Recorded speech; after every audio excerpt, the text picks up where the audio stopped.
व्यासपीठावर विराजित झोन 2च्या माननीय DCP मॅडम, तसेच व्यासपीठावर विराजित सर्व विभागाचे विभाग प्रमुख जे प्रतिनिधी स्वरूपात आलेले असतील, तसेच सर्व या झोनमधील सर्व पोलीस स्टेशनचे सिनियर PI, या ठिकाणी या बैठकीकरता उपस्थित असलेले सर्व गणेश मंडळाचे सर्व पदाधिकारी, त्याशिवाय शांतता कमिटी, मोहल्ला कमिटीचे पदाधिकारी, इतर सर्व मान्यगण नागरिक, सर्वांना आगामी जो गणेश उत्सव, नवरात्री उत्सव हे जे विविध सण या ठिकाणी साजरे होणार आहेत, त्याच्या अनुषंगाने सर्वांना मी या पोलीस विभागामार्फत शुभेच्छा देतो।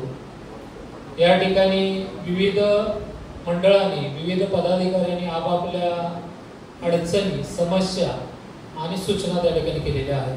त्या सर्व अडचणी, समस्या, सूचनाच्या अनुषंगाने त्या विभागाने त्यामध्ये काय तयारी केलेली आहे, काय तयारी करणार आणि कशा रीतीने आपल्या सूचना त्या ठिकाणी सोडवणार याविषयी मार्गदर्शन केलेलं आहे। पोलीस विभाग आणि या तुळीज विभागाचा ACP म्हणून मी एवढंच तुम्हाला त्या ठिकाणी सांगेन की आता त्या तुळीज विभागामध्ये जे काही 3 पोलीस स्टेशन आहे त्याच्यामध्ये सर्व शांतता कमिटीच्या बैठकीला मी स्वतः उपस्थित होतो। त्या ठिकाणी सर्वांना त्या ठिकाणी सांगण्यात आलेले आहे की कशा रीतीने आपण तो उत्सव साजरा करणार आहोत, पोलिसांच्या तुमच्याकडून काय अपेक्षा आहे। थोडक्यात मी काही गोष्टी घोगरे साहेबांनी तुम्हाला सांगितलेलं आहे, परंतु मी थोडक्यात अजून काही गोष्टी सांगेन। बाकी तुमच्या अडचणी आणि याच्यावर कशा रीतीने हे आहे त्या आमच्या माननीय DCP मॅडम आपल्याला त्या ठिकाणी मार्गदर्शन नक्कीच करणार आहे। यामध्ये ज्या पद्धतीने पोलिसांच्याकडून आपल्या अपेक्षा आहेत तशा आपणाकडून देखील पोलिसांच्या अपेक्षा आहेत। त्या ठिकाणी जे मंडळ आहे त्या ठिकाणी स्वयंसेवक नेमणं असेल, त्या ठिकाणी बॅरिकेडिंग करणं असेल, रात्री त्या ठिकाणी प्रतिनिधी झोपणं असेल, कारण विविध भटके जनावर वगैरे त्या ठिकाणी येत असतात, फुलं असेल किंवा काही खाण्याच्या उद्देशाने त्या ठिकाणी येत असतात।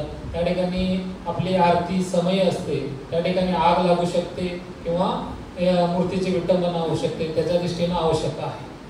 CCTV आपण त्या ठिकाणी लावावाच, त्यामुळे तो आपलं गणपतीचं विसर्जन झाल्यानंतर तो आपल्या गल्लीतील हद्दीतील एखाद्या त्या ठिकाणी जर पुन्हा तो लावलास त्याला कायमस्वरूपी वर्षभर आपल्याला त्या ठिकाणी विविध गुन्हे घडणार नाहीत आणि जर घडलेला गुन्हा असेल तर तो डिटेक्शनसाठी उपयोगाला येईल।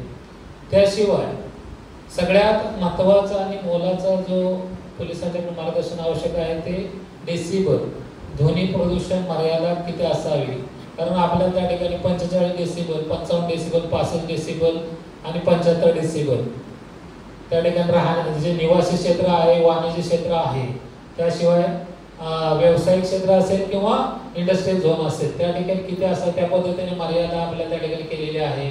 1986 ला पर्यावरण संरक्षण कायदा झालेला आहे, 2000 ला ध्वनी प्रदूषण कायदा झालेला आहे, त्याच्यातील तरतुदीनुसार आपल्याला ते डेसिबल ठेवणं आवश्यक आहे। डीजेचा साऊंड हा 120 डेसिबल पासून पुढे सुरू होतो, त्यामुळे आपल्या जे आपण सर्व जे लोक आहेत त्या ठिकाणी काही 60च्या पुढे वय असणारे व्यक्ती आहेत, आपल्या घरामध्ये वृद्ध स्त्री माता असतात, स्तनदा माता असतात, लहान मुलं असतात, त्याच्या शरीरावर त्याचे हृदयाचे धडकन देखील त्यामुळे वाढत असतात, त्याच्या शरीरावर प्रत्यक्षरित्या आणि अप्रत्यक्षरित्या परिणाम होत असतो। या गोष्टीचा आपण त्या ठिकाणी विचार करणं गरजेचं आहे। त्या ठिकाणी बरोबर 1894 साली लोकमान्य टिळकांनी ज्या उद्देशासाठी हा गणेशोत्सव साजरा करण्याचा घाट घातला, कारण विविध जाती धर्माचे लोक यांच्यात युनिटी व्हावी हा त्याच्या मागचा उद्देश होता आणि या ब्रिटिश सत्तेच्या विरोधात एकजुटतेचे दर्शन होऊन आपल्याला त्यामध्ये आपले जे विचार एकमेकांपर्यंत या माध्यमातून प्रसारित करता येतील आणि एकजुटीने आपण त्या ब्रिटिशांच्या सत्तेविरुद्ध लढता या उद्देशासाठी सुरू झाला। आज देखील ते जी गरज आहे, पण ह्या गरजे व्यतिरिक्त आपण आधुनिकतेकडे जाताना, कारण आपली पैसे मिळवण्यासाठी असेल किंवा दैनंदिन फास्ट लाईफसाठी असेल तर आपली धावपळ होते, आपला जीव थकून जातो, स्त्री असो किंवा पुरुष असो, याच्यातून हे जर आपण एकत्रित येणार, आपले मानसिक शांती आणि आपल्या तो थोडा जो ट्रेस आहे ते याच्या माध्यमातून निघून जाणार। पण हे करीत असताना जर त्याचा परिणाम जर आपल्या शरीरावर होणार असेल तर त्याला देखील आपल्याला कुठेतरी अंतर्मुख होऊन विचार करण्याची गरज आहे, त्याच्या दृष्टीने आपण त्या ठिकाणी विचार करावा।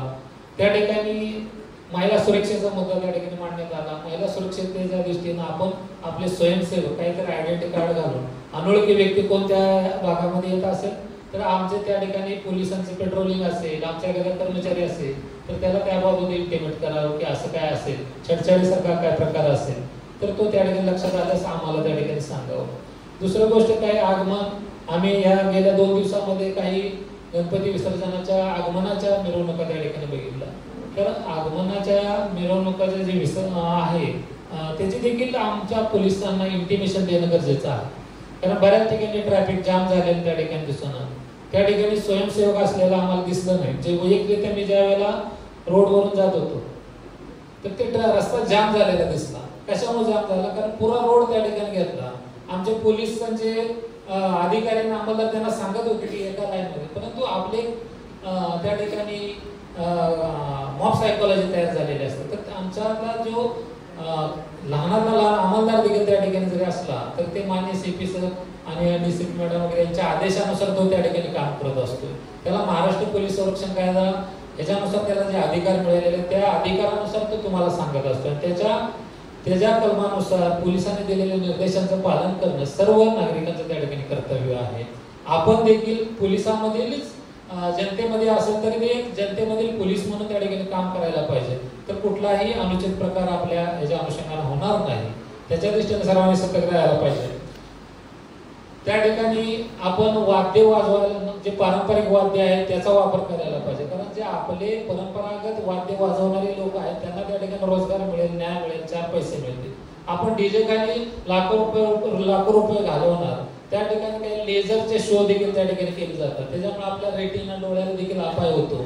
त्याच्या दृष्टीने आपण कुठेतरी अंतर्मुख होऊन विचार करायला पाहिजे की हा पैसा आपण वाया घालवतोय. आपल्याला या ठिकाणी आपल्याला जे additional CP sir Shinde, Dattatray Shinde साहेब या ठिकाणी लाभलेले, त्यांनी सांगलीला असताना एसपी म्हणून काम करताना त्या ठिकाणी सुखकर्ता बंधारे आणि विघ्नहर्ता बंधारे त्या ठिकाणी पाण्याची कमतरता होती, दुष्काळ होता.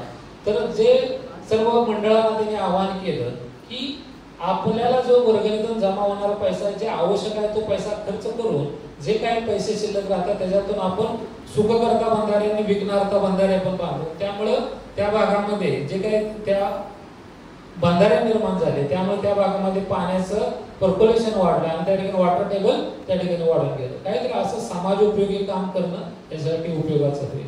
मी या माध्यमातून आपण सर्वांना आवाहन करेन की आपला इतर जो वायपट होणारा खर्च वाचवून काही आपल्या शहरासाठी एक कॅमेरा शहरासाठी अशा रीतीने काहीतरी एखादी राबवून त्या ठिकाणी काही कॅमेरे लावण्यासाठी आपला उपयोग व्हावा किंवा आपलं मदत त्या ठिकाणी व्हावं असंही मी पोलीस विभागामार्फत आवाहन करतो.